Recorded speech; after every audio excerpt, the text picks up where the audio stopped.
On this episode of the John1911 Podcast, Larry Vickers is back. SIG might have to live on the 226. Isreal created the pager company, and tow truck derby in Chicago. Okay, good evening, everybody. This is episode 351 of the John1911 Podcast. It is currently 11:45 p.m. Eastern Standard Time, September the 28th, Saturday night. Boy, how my life has changed compared to what I used to do at quarter till midnight on a Saturday night. And I'm sitting out here at the John1911 range, have the windows open, and it's been raining now. This is the fourth day it has been raining. I wouldn't say it's always been heavy. We've had a fair amount of rain, but it's rained consistently for 4 days. And of course, you can blame a lot of that on the hurricane that's been making all the news down south.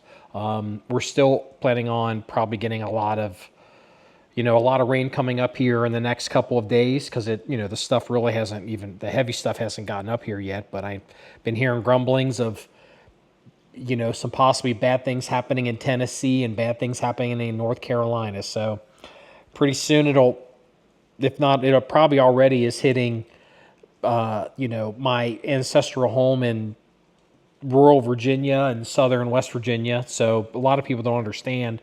If you live in the mountains, there's a phrase called, you've heard this all before, it's called God willing and the creek don't rise.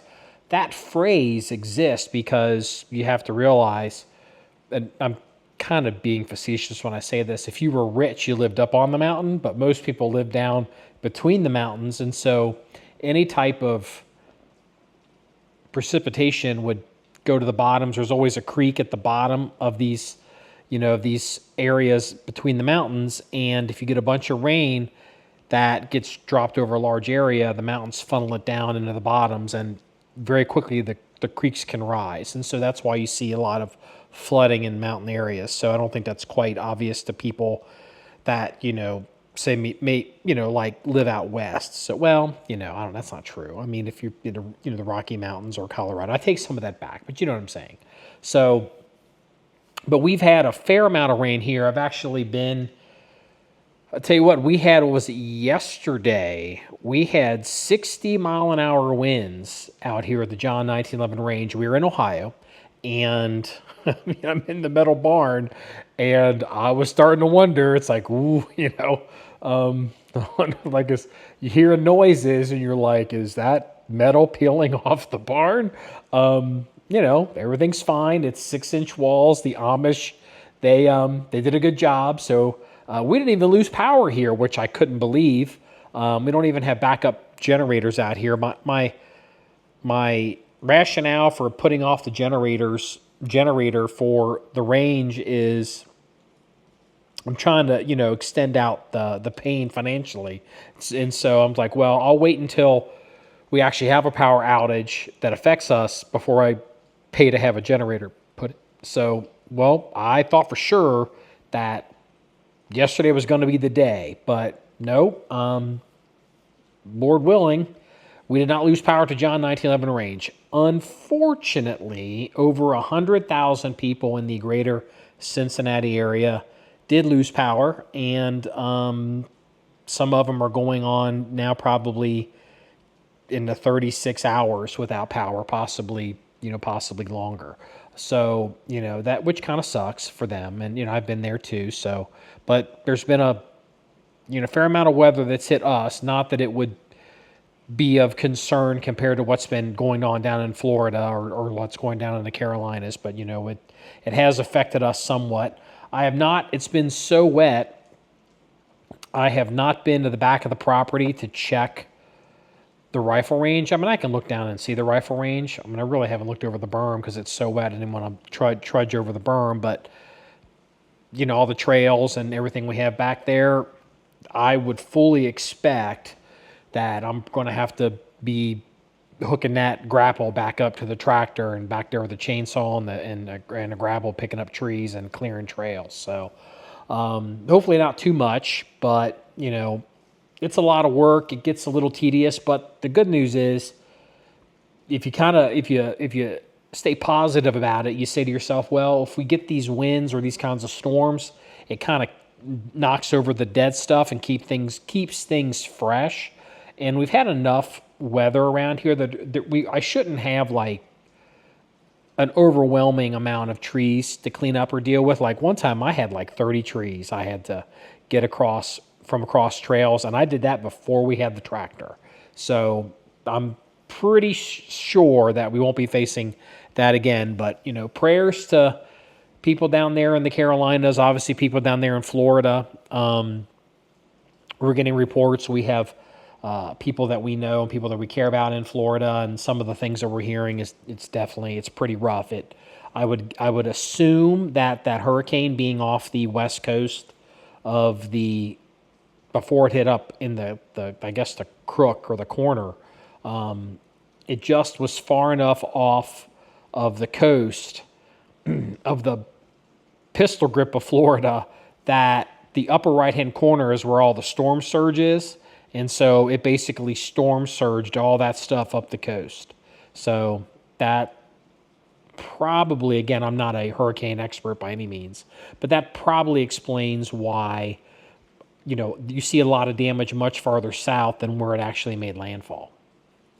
Speaking of rain, this has kind of become a running joke around here. We're up and down with contractors here at the range as far as, like I'm having issues I was having issues with electricians. Now I got the new electricians to show up out here, but I noticed, the Amish must be like cats, or I don't know, like witches. And I shouldn't say witches, but like I noticed with the Amish, because it's rain, they were supposed to be out here they were supposed to be out here Thursday and Friday, because the Amish they went out of town to go pig hunting. And I was like, that sounds great. Call me when you get back. And they're like, oh, we'll definitely be there Thursday and Friday. And they weren't here Thursday and Friday. And I've noticed that whenever there's rain, the Amish disappear. Like, I guess those suspenders and straw hats don't like water, but I've never seen the Amish on site where a drop of water hits them. Now, maybe it's, because they ride in horse and buggies, so maybe they don't want to get caught out in the rain. Maybe they plan much further ahead than those of us with Gore-Tex. But I've noticed if there's even like a hint, a spittle of rain anywhere around, you can't find those Pennsylvania Dutch boys anywhere. So hopefully they'll give me a call on Monday if things settle down. Just going through some of the questions and things that I get here. We've had, there must be something going on with flow-through suppressors. And I don't know what it is. I would assume that maybe there's a new model, or maybe somebody's picked up a flow-through suppressor, or maybe some agency or department has mandated flow-through suppressors. I don't know. But I've gotten more questions about flow-through suppressors in the past week than I've ever gotten what's really unusual is I don't really know that whole much about suppressors. I have two of them, and the only other suppressors, like the SWAT teams. Every other time I would see a suppressor, would be a cop. It'd be a SWAT guy. They'd have suppressors. Whether it was the government guys were running like Thunder Beast, and then, it could be a hodgepodge. Surefire was real popular for a while, but I think they kind of some of them got away from that. So, but anyway, flow-through suppressors, I have no idea. I think apparently it's a good idea. I personally, my answer to that problem is I have two suppressors. I've got a Silencer Co. Harvester 30 that I put on bolt guns. And so there's, no blowback on bolt guns. I'm sure there's an exception to the rule somewhere. There's no blowback on any of my bolt guns. I don't see how, but you never know. And then the other thing I did is we never purchased a can to put on different rifles, because I've seen so many issues where we've had people show up here, especially with AR-10s. People show up here with AR-10s, and I've even documented some of it on video. AR-10s, and they stick a can on these guns, and even though they've got the adjustable gas, it just basically goes from it's overgassed and causing bolt bounce and craziness with the brass to it's shut off and doesn't work. And so, my solution to dealing with that problem when I wanted a suppressed carbine is I got one of the Surge suppressed upper receiver group uppers. And so the one I ended up getting was the Gemtech Integra. And so they haven't seen it in a while, but it's a integrally suppressed AR. And so it's meant to be suppressed the whole time. So the gas system is tuned or restricted, really. Let's not over fancy it. It's been restricted to the point that it cycles and runs suppressed. And so if you try to take that baffle stack out of it, that gun won't run. Like it's all suppressed all the time. And so it's a different way to solve the problem than the flow throughs, but it doesn't give you as many options because it's literally that suppressor's married to that upper. I can't put it on any other gun. So what do I think about flow through? I wasn't really sure on it in the past, but there's been more and more arguments made by people way smarter than me that, they're pushing this. I think there's a health issue with a lot of this gas and, issues with this, all these chemicals in your face. And it's going to become more and more and more of an issue with people that shoot a lot and or people that are issued guns with a paycheck and possibly have health insurance, associated with their job, not service-related kind of questions. And so I think it's probably the future. I'm kind of sitting back and waiting. My interest also is I'd like to have a can that would be a little bit more friendly to move from gun to gun to gun. So, yeah, maybe. I don't know anything about them. I think Huxworks. Is it Huxworks or Huxwork? Probably seem to be the name that I guess is leading the charge on a lot of these flow-through things, or maybe a lot of people that I hear say are the best ones. I have no idea. I know as much about them as I can say Huxworks the way I can say Surefire, the way I can say AAC, the way I can say Q, the way I can say Silencer Co. They're names to me that I'm familiar with because I'm in the industry, but I don't really have any experience with them. So if you pick up you know who you are. If you pick up a flow-through suppressor, let me know how it goes. I'd like to maybe buy one myself. So let's talk a little bit about shorts and content strategies for John1911. And one thing that has kind of come to light, well, I guess it was a theory that was validated by the amount of responses and comments and inquiries that I had received on posting a video. Let me look these numbers up here real quick. So content, YouTube.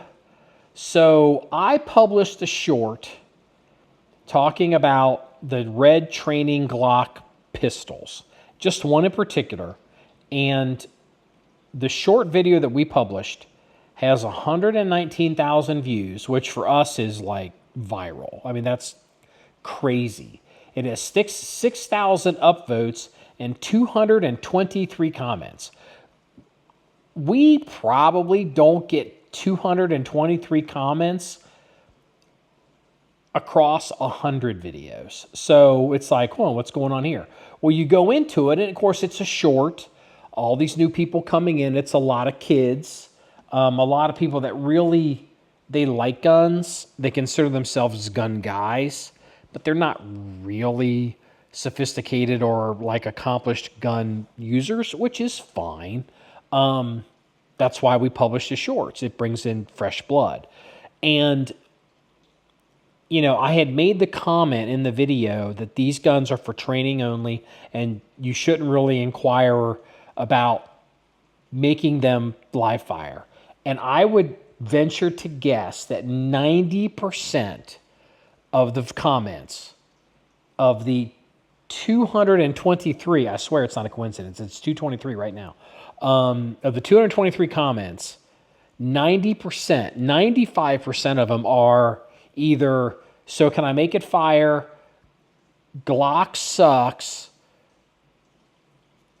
How can this be a real gun if it doesn't fire? And somehow the other argument is, what was it? That Glock is infringing on people's rights or something. And it was just like, wow, like the level of, I need to be careful. I want to say derp, and I don't mean to say derp, but the amount of the volume of people that when they're commenting, they're really projecting what they think they see, not what's actually in front of them. It's usually a reflection of their opinions, a reflection of their position in the world. It's not really a reflection of the facts of why something exists. And we have a policy on all of our social media. If you leave a comment, you get a response. And so I spent an inordinate amount of time getting in there and responding to everybody, to at least acknowledge that I read your comment, or if I felt like it merited a response, or sometimes I'd crack a joke. Some of the jokes are pushy, and I really was pleased that some of these new folks kind of got my sense of humor and kind of rolled with it and didn't get all ass hurt like gun form people. So, that was fun. But, one of the things that I've always heard, like if you watch popular YouTube channels, one of the things that they complain about is they say, they try to watch the comments for a few days. They also mention how difficult it is to try to answer all the comments in YouTube. And I didn't really understand that. Well, now I do, because the alerts you get versus the emails you get versus what shows up in the apps. There's 2 YouTube apps for creators. And you can't go to one place to find all the comments.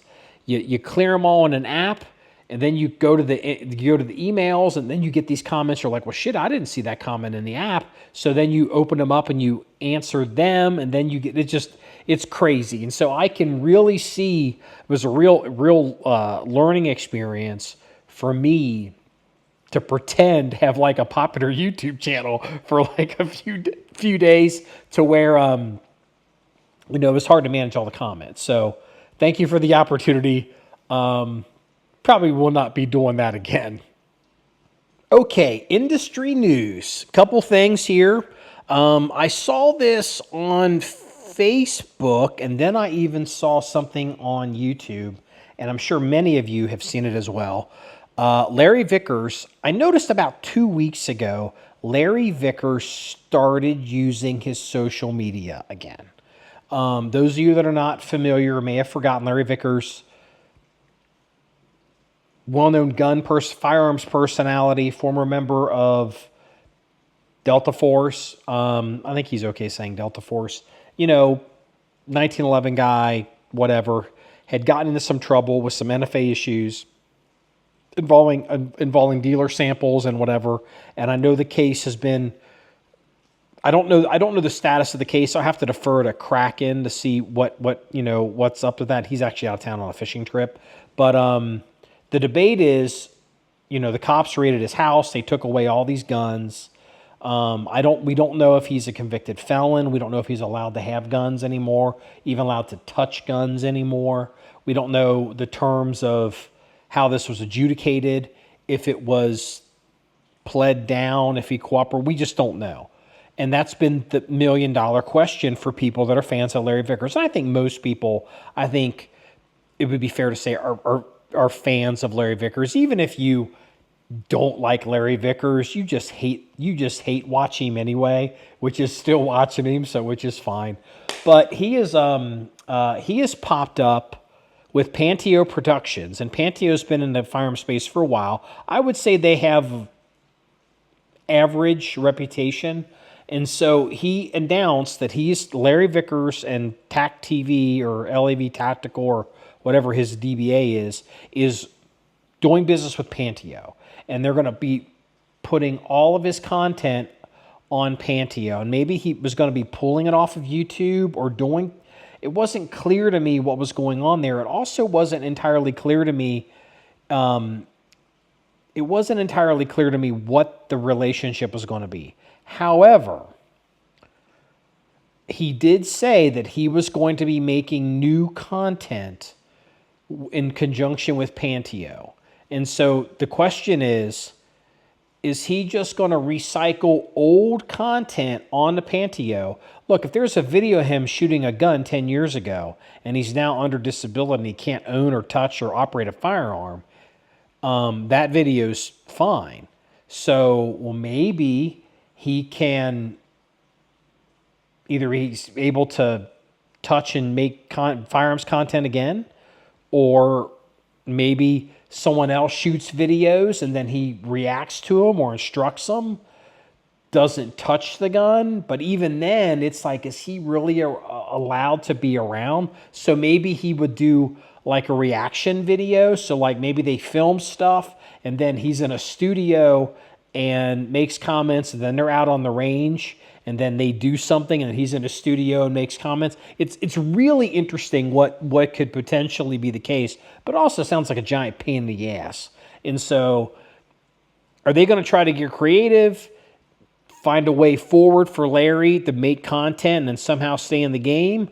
Or is this just kind of like, I don't know, Panteo is willing to step up and buy his library because they're desperate for the content, because they produce content. They used to sell DVDs and CDs. That's how they kind of used to make their money. I don't know what their business model is now, and maybe Larry's just selling his library to the biggest bidder, and that's going to be the end of Larry Vickers. So I guess the question is, what's the latest on Larry? Is he a convicted felon? Let me know in the comments if you know. SIG Sauer. And right now, many of you guys are like, oh no, not SIG. Hold on. SIG Sauer has announced that they are doing a 40th anniversary of the SIG P320. And so they're even going to recreate the original box. It's going to have a couple things in it. They didn't list, I didn't see a price, but it's, look, everything's retro. Everything retro's in style right now. All these retro ARs and even retro 1911s.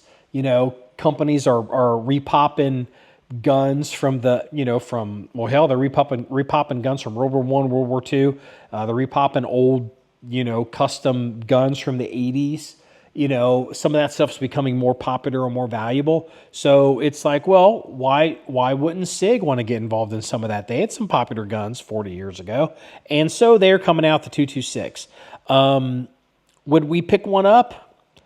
I don't know, maybe. I guess it would depend on the price. I would be more willing to buy a secondary original 226. Like, it doesn't have to be like some kind of like West German thing or whatever. I don't care. But I wouldn't want to spend like collector's box, Time Life books, Elvis commemorative plates, the Elvis commemorative edition of the SIG P320. I wouldn't be interested in that. I wouldn't want to pay that kind of money, but I know a lot of you folks would.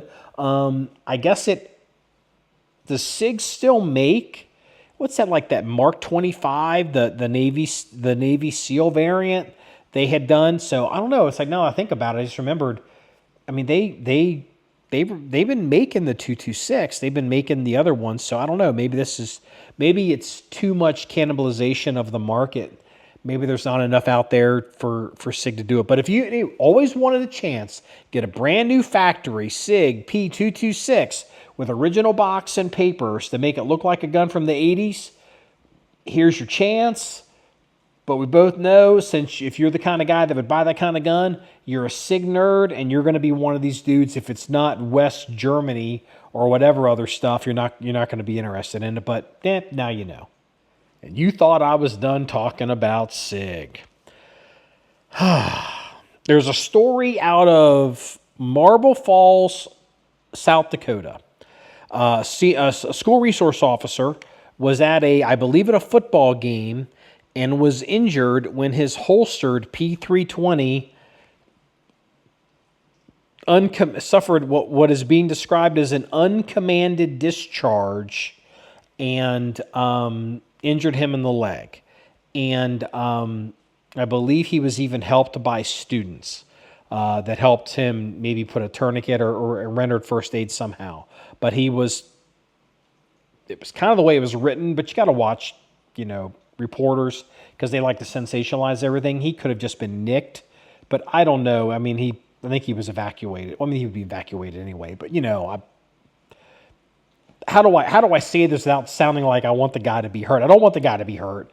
It sounds like he may have been seriously hurt. Sounds like students and staff had to help him.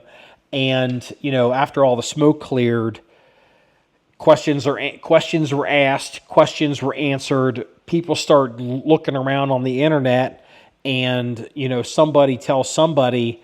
Very quickly, the Marble Falls Police Department has recalled every SIG P320 off their department, and they're going to be replacing them with something else. As of yet, what it's going to be, I don't know. I think it's a safe bet to say it's going to be Glocks because you can just go out and buy them some bitches. But here's the problem. The SIG P320 is in serious trouble. And I keep hearing different theories about this gun. Maybe it's these retention holsters and, not having external safety and the trigger, the gun's moving in that box and it's pulling the trigger. I even heard somebody was claiming you could bend the frame on a 320 and the fire control group would release. Or something would release and it would drop the striker. You could actually twist it, and it's like, here's the problem.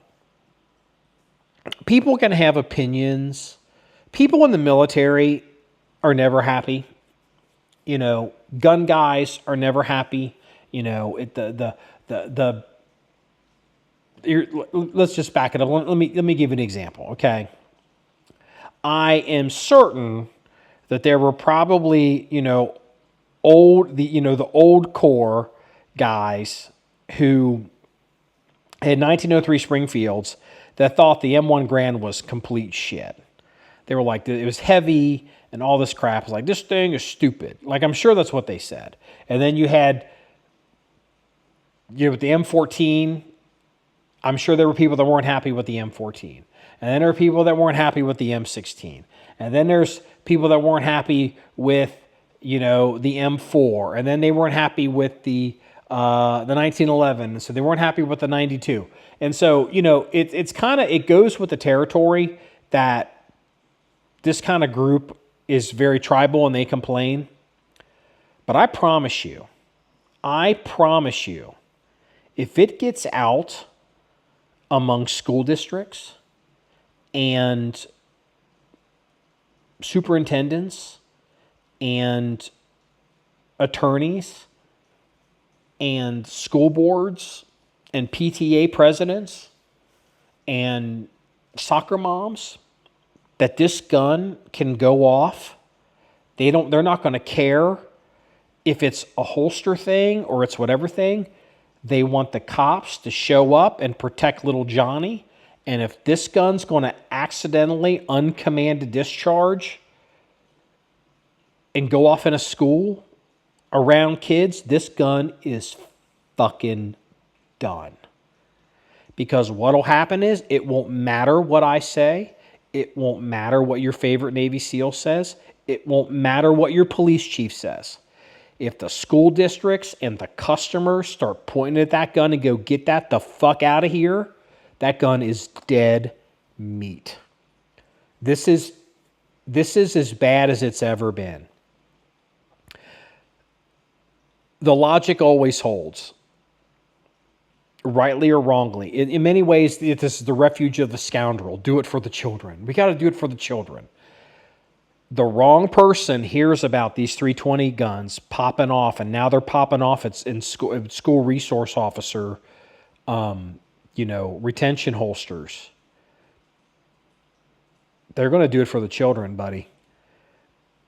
At this point, I have quietly told people that I care about, that's like, well, why don't you leave that 320 at home? Why don't you just kind of maybe, let's just kind of let that thing shake out. There's no point to rush that. If you want to do an M17 or M18 or like you need one or you're training with one, Doc's got one because Place I used to work, they still deal with military. They show up at the M17. It's like, cool, why not?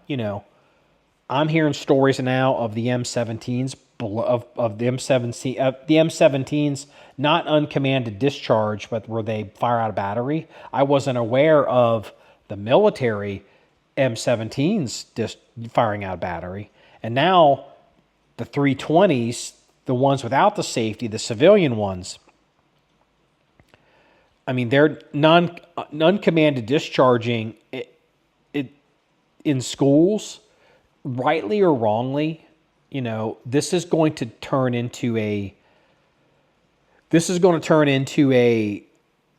more than just a PR nightmare, because it's the guns and gun selection, and this topic isn't going to stay siloed in a firearms, law enforcement, competition, gun enthusiast community.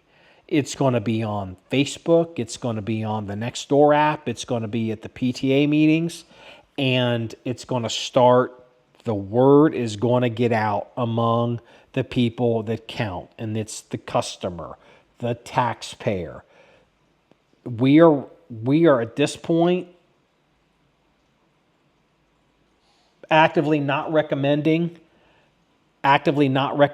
that you buy a 320, that you shoot a 320, or that you carry a 320 holstered, especially appendix. I don't claim to know what the problem is. I don't think everybody knows what the problem is. I don't think anybody knows what the problem is. We're going to leave it to the professionals.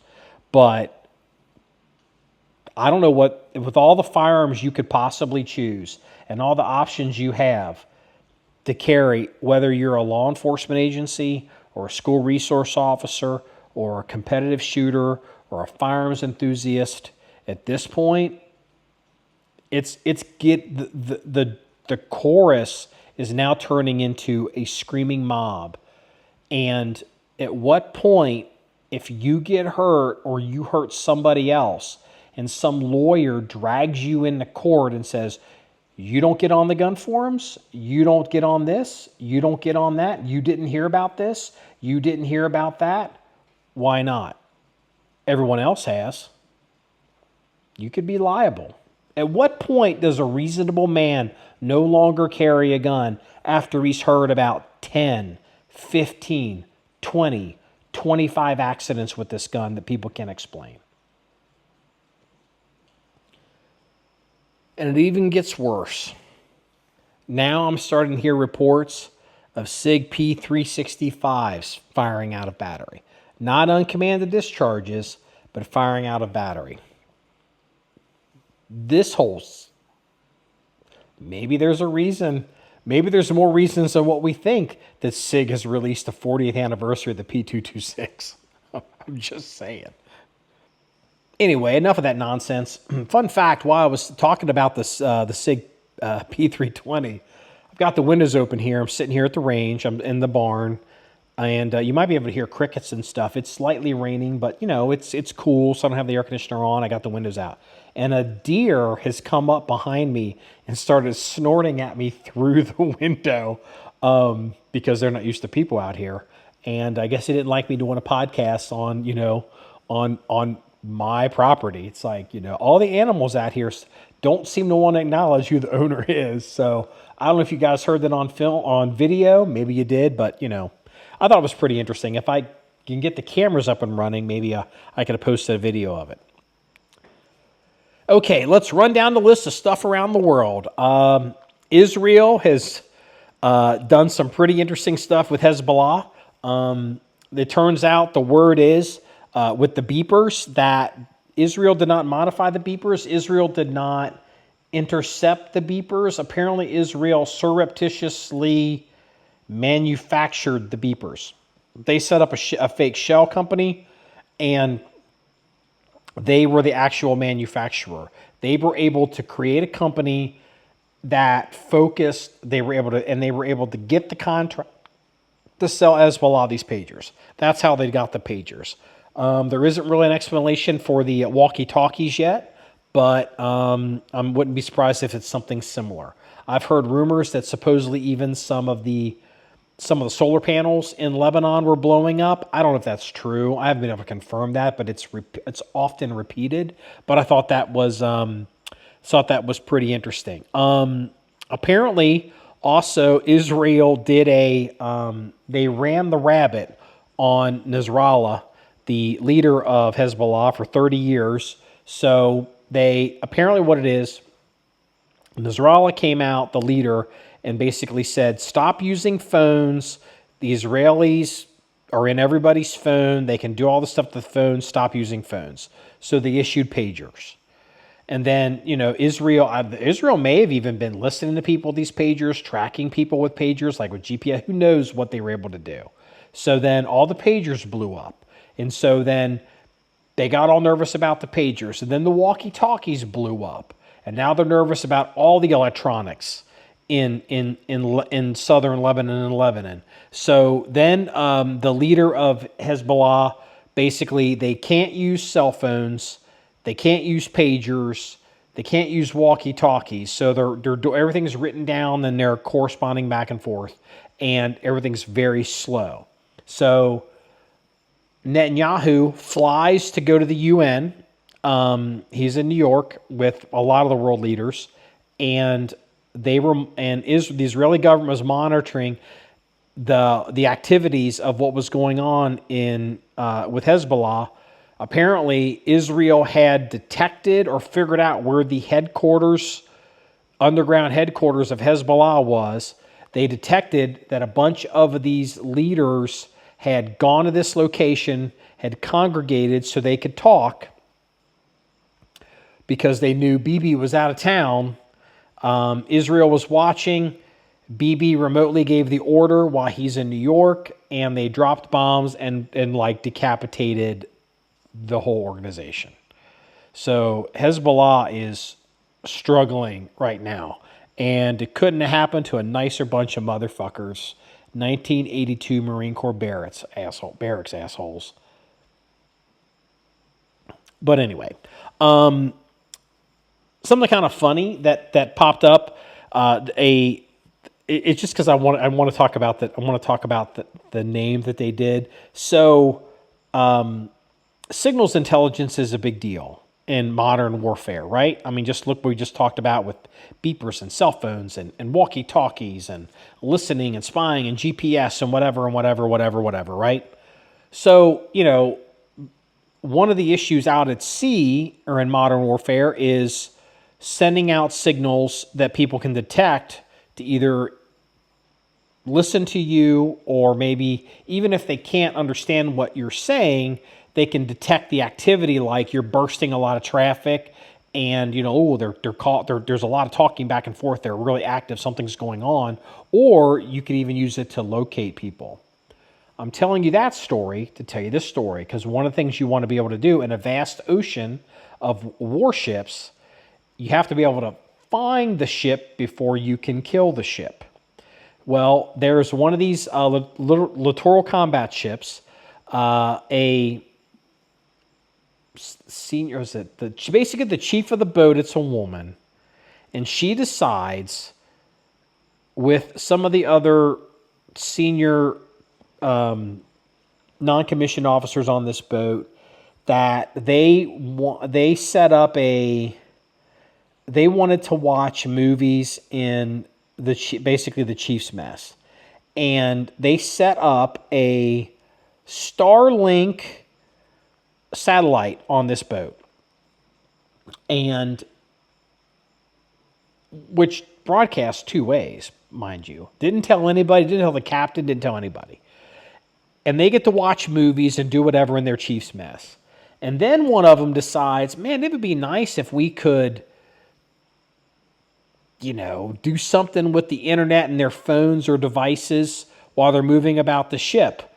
And this chief, she decides, okay, yeah, we can do that. So she sets up repeaters throughout the ship, and they're plugged in the electrical system. And so the repeaters are now broadcasting stuff, but they don't put out like the they don't put out they don't broadcast in the clear. Like you can set your wireless network to basically broadcast publicly that it's there, or you could have it broadcast, have it be available, but if you don't know the name, you can't see it.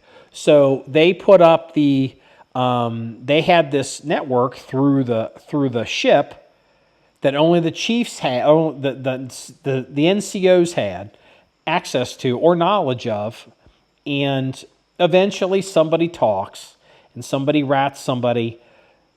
The captain gets word of it. He contacts the chief.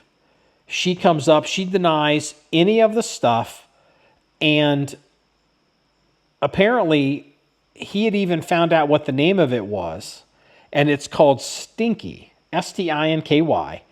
He asked her, "What's this Stinky thing?" And she goes, "Oh, that's just a wireless printer." And so she lies to the dude. Then there's this big scramble to cover it up, and basically he is now realizing that his chief is running this fake network, running this, totally just like get them killed. Like, you can home it on and kill the ship in war. And so he now is going to the junior people, like, electrical mate, whatever. And they know everything on this ship. Like, it's their job. And so they go through and they find the antennas, they find the cables, and they start ripping all this out. And this woman's career is done. I mean, it's a huge scandal. And it's this kind of stuff where this sounds like something that'd come out of the Chinese Navy. A lot of like corruption kind of things. Like, this is, hey, we have to go. Like, I don't know what the condition is called, but there's a condition in the Navy where basically they say, shut down all electronic. They want no electronic radio waves emanating from the ship at all. As a matter of fact, there's a pseudo famous incident where a U.S. I didn't study if I didn't know I was going to mention this. A U.S. destroyer, it might have been the Cowpens. Maybe it's the Bunker Hill or was it the Cowpens? It was a Ticonderoga class destroyer, and this destroyer we knew that the Chinese had a new carrier, and so what the captain of this boat did is he went into non-electrical emission, I don't know what they call it, but no radar, no nothing, no radio, no satellite, everything's shut off. Just minimum. There's no emissions coming off this boat. And this boat is traveling silently, and all of a sudden it comes over the horizon and it gets within visual range of the brand new Chinese aircraft carrier that they're trying to run drills on and shake down. And it really pissed off the Chinese. It really pissed them off. Well, that couldn't have worked if all of a sudden, this ship has got a Starlink network that the captain doesn't even know about on his own ship. Like, this is a big, big, big deal. So, yeah, don't set up any surreptitious networks on your warship named Stinky. Speaking of China, this apparently happened in June, and then I started getting grumblings about it. I did hear about this in the spring. I did hear about this in June, but we thought it was something else. We were hearing rumors that a Chinese submarine had sunk. And the Chinese have had a few submarines sink out on patrol, a couple things, they've had some accidents, but it turns out the ship that sunk it's the brand new Chinese nuclear attack boat, and it sunk at pierside. We're not sure why. At least we're not releasing what we think. But we're able to tell. Like, something happened. Someone left something open. Somebody flushed the toilet. Somebody installed a toilet wrong. I don't know what. Someone put the screen in the porthole, and the sub sunk at pierside. And we'll have some pictures of the recovery operation and what's going on. It's pretty embarrassing. We had something, I can't remember the last time we had a sub do it. I think it was in the 60s. And I recall that there was the Indians had this, happen on a brand new attack boat they had built. I don't think it was a nuclear. I don't think the Indians have nuclear submarines. They could though. They had an attack boat sink at Pierside within probably the past 12 years, because I remember we even talked about it on our social media. But we'll have some pictures of it. Kind of interesting, embarrassing for the Chinese, and I guess all things considered, I mean, I guess it's better to sink at Pierside than to sink out in the deep water. There's no reports as to whether anybody died in this accident or whether the boat was empty and they came the next morning and it was at the bottom of the harbor. But fun fact, the Navy yard, or the shipbuilding yard where they build these submarines, is in Wuhan, China. It's up the river. So yeah, might ring a bell to some of you. Okay, let's just get into the police blotter and go ahead and toss this episode. So the first thing, this is kind of a police blotter story. It's a follow-up. Obviously, the Trump assassinations, the assassination attempt, then the possible attempted assassination. Well, I guess they're both attempt. Trump was shot, the first one, and the second guy that they got him before he had a chance to shoot, I believe. Trump has apparently had beefed up security.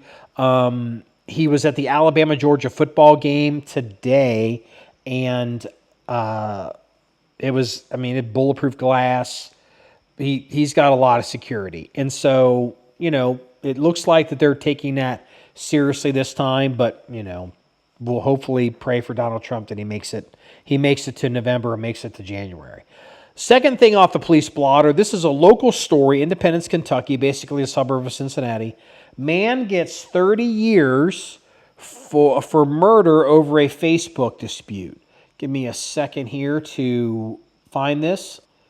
They're calling it, let's see here, absurd and moronic. Man will spend 30 years in prison for Independence murder that arose from an online dispute. A man who was 17 years old when he shot and killed a 23-year-old Seth Burns over a social media dispute was sentenced in Kenton County. Jackie Turner, who was sentenced to circle, will spend 30 years in prison for his role in the murder involving shooting multiple people who led to the death of Burns, who prosecutors and family said was an innocent bystander. So they even shot someone that wasn't even involved in this. They had to life flight the person, and I'm trying to see what it even had like ex-girlfriends, a bunch of kind of hillbilly trash stuff.